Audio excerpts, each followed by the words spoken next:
السلام علیکم دوستو، کیسے ہیں آپ؟ اور ایک جو آج پچھلے 2 دن سے ٹاپک بڑا ہاٹ چل رہا ہے سوشل میڈیا پہ مولانا کے حوالے سے، اس کے بارے میں مختصر سی بات کرنا چاہتا ہوں۔ مولانا کی ویڈیو وائرل ہوئی کہ جس میں انہوں نے بچے سے مصافحہ نہیں کیا، اس پہ بہت تنقید ہو رہی ہے، لیکن اس کے ساتھ ساتھ یہ بھی ضروری ہے کہ اس شخص کا جس پر تنقید آپ کر رہے ہیں اس کا پوائنٹ آف ویو کیا ہے، وہ کیا سچویشن ہے، وہ بھی سننا میں سمجھتا ہوں ہمارے لیے ضروری ہے۔ جو آپ ویڈیو میں دیکھ رہے ہیں کہ بچے سے مصافحہ نہیں کیا، پہلی بات کہ بالکل کرنا چاہیے تھا مولانا کو، اگر اس سے مصافحہ کر لیتے تو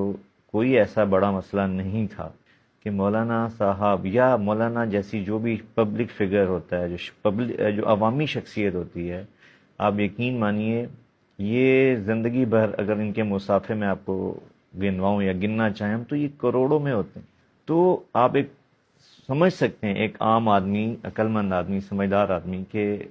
کوئی بھی انسان ہو، وہ جب ایک کام تواتر سے اس کو کرنا پڑتا ہے تو کبھی نہ کبھی اس میں اکتاہٹ آ جاتی ہے، چاہے وہ کتنا ہی بڑا بزرگ ہو، کتنی بڑی شخصیت ہو، انسان ہونے کے ناطے اس کو تھکاوٹ کا، اس کو اکتاہٹ کا احساس ہو جاتا ہے۔ آپ کبھی مولانا، جو بھی میرے بھائی یا بہنیں ویڈیو بنا رہے ہیں، لکھ رہے ہیں، تنقید کر رہے ہیں، میں ان سے گزارش کروں گا اگر ایسا کبھی ممکن ہو کہ آپ مولانا کے ساتھ ایک دن گزاریں صبح سے شام تک، تو آپ کو میری اس بات کا پھر اندازہ ہوگا۔ میں بطور بیٹا ان کے ساتھ رہتا ہوں اور یہ دیکھتا ہوں کہ ایک انسانی طاقت، جو ایک عام انسان ہے،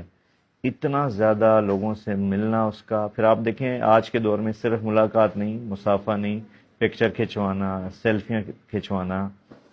یہ سب وہ نبھاتے ہیں، لیکن انسان ہے۔ دیکھیں انسان ہر طرح کی کنڈیشن سے گزرتا ہے۔ یہ رمضان المبارک کا مہینہ تھا، رات کا وقت ہے، آپ ویڈیو میں دیکھ سکتے ہیں، مولانا صاحب ختم قرآن تھا، ہمارے مدرسے کی یہ ویڈیو وہاں تشریف لائے، اور یہ بچہ بھی باہر کا نہیں ہے۔ اگر جیسے عام چلتے آگے پیچھے پبلک پلیسز پہ بچے ملتے ہیں، مولانا ان سے بہت پیار کرتے ہیں۔ یہ وہ بچے ہیں جو ہمارے پاس رہتے ہیں، پڑھ رہے ہیں، اور یہ ماشاءاللہ جب مولانا تشریف لاتے ہیں بارہا ان کی ملاقات ہو چکی، تو وہ سارا دن کا روزہ، اور مولانا کا ماشاءاللہ روزہ میرے آپ کی طرح نہیں ہوتا کہ ہم سحری کریں اور پھر افطاری میں اٹھیں، بہت عبادت کی پابندی والا روزہ ہوتا ہے۔ وہ سوتے نہیں ہیں سارا دن،